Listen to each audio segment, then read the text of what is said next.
भर में तोड़ देलू, दिल पल भर में तोड़ देलू, छोड़ के अकेला हो। प्यार के महलवा ढहा देलू, बन गईल झमेला हो।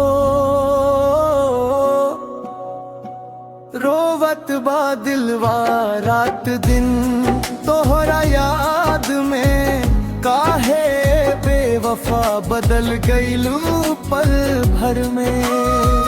रोवत बा दिलवा रात दिन तोहरा याद में, काहे बेवफा बदल गईलू पल भर में।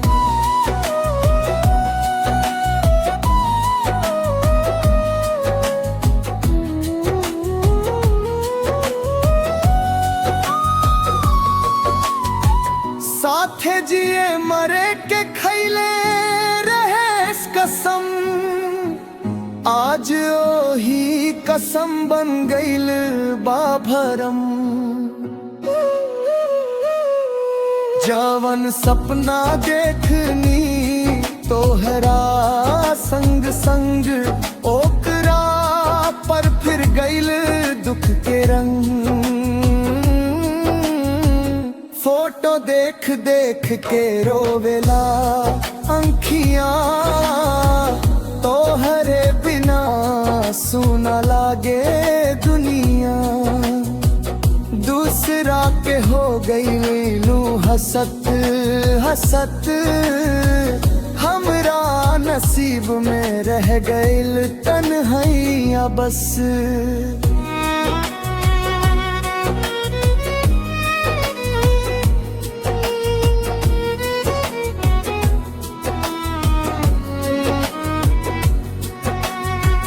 दिल पल भर में तोड़ देलू हो जान, अब के एकरा से कहीं अपना अरमान। तू ता चल गईलू छोड़ के हम के, रोवत बा दिलवा तोहरे नाम।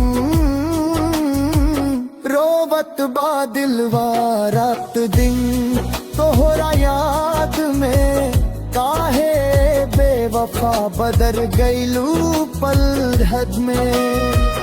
रोवत बा दिलवा रात दिन तोहरा याद में, काहे बेवफा बदल गईलू पल भर में।